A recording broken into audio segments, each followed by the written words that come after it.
téléphone Dominique Bijotta, qui est le champion olympique de football en 1984. Et oui, on en parlait à la seconde avec Jules, comme quoi l'émission est bien faite. Thierry Henry et les Bleus, est-ce qu'ils vont aller chercher une finale pendant ces Jeux Olympiques? Bonjour Dominique Bijotta.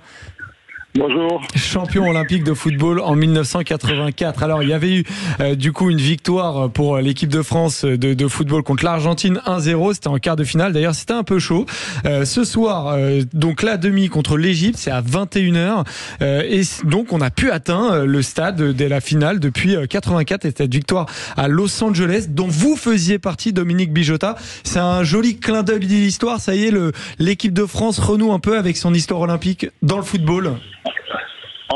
Enfin, je dirais, c'est vrai que ça correspond pas du tout à la valeur de notre football, que ce soit notre formation, évidemment, et notre football d'élite. Malheureusement, c'est vrai qu'on est contraint, comme pratiquement tous les autres pays, mais on est contraint tout simplement au fait de libérer les joueurs qui sont de plus en plus dans les grands clubs, qui ont des objectifs, je dirais, tout au long de l'année. C'est un peu plus délicat, je pense, qu'à notre époque. En tout cas, moi, je l'avais pas vécu comme ça.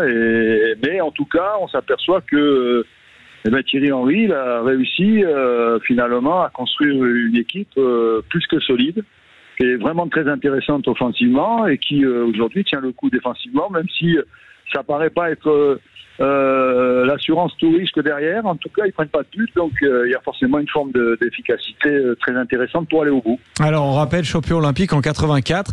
Depuis, est-ce qu'on vous en parle un peu de ce titre de champion olympique, puisque vous le dites vous-même que ça correspond pas forcément aux valeurs olympiques, le football. D'ailleurs, il y a quand même eu des échauffourées dont on pourra un petit peu parler après. Mais est-ce qu'on vous en parle? Est-ce que ça veut dire, ça représente quelque chose, les Jeux dans le football? Alors aujourd'hui, on en reparle parce que évidemment les Jeux sont organisés en France, donc il y a vraiment des enjeux, je dirais sans jeu de mots, encore supérieurs.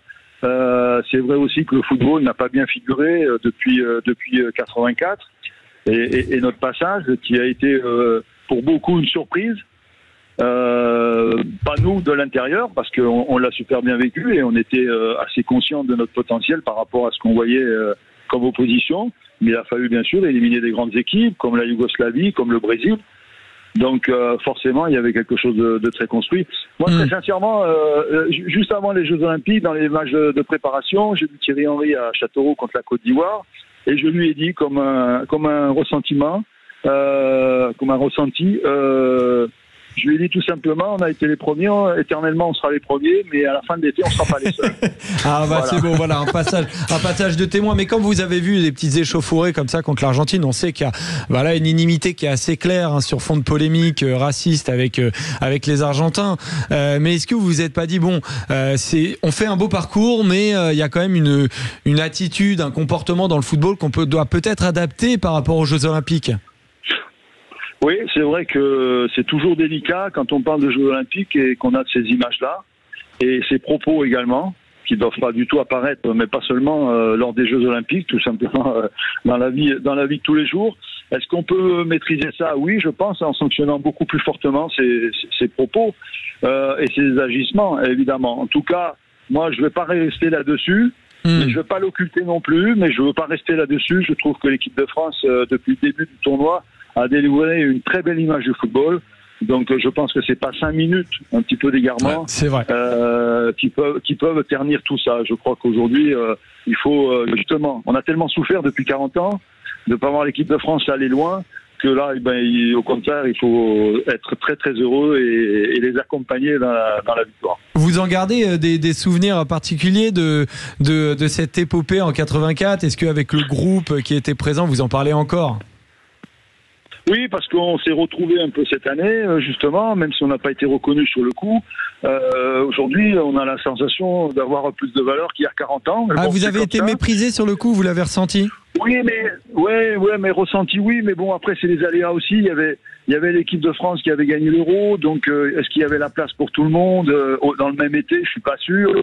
En tout cas, c'est une parenthèse, mais c'est vrai qu'on a eu cette sensation-là. Et par contre, là, cette année, on est régulièrement invité, donc on est sollicité.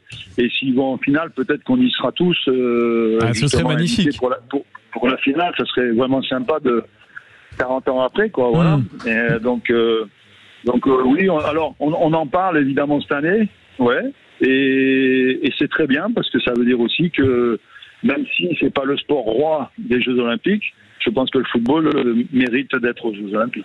Ouais, merci beaucoup Dominique Bijotta d'avoir été avec nous. On le rappelle, champion olympique de football en 84, mais vous êtes aussi un entraîneur professionnel de renom parce que vous avez entraîné Châteauroux, le FC Metz et aussi la réserve du RC Lens, mais aussi la Ajaccio. Voilà, l'élite française. Exactement. L'élite française, comme on l'appelle. On connaît la France entière, Dominique Bijotta.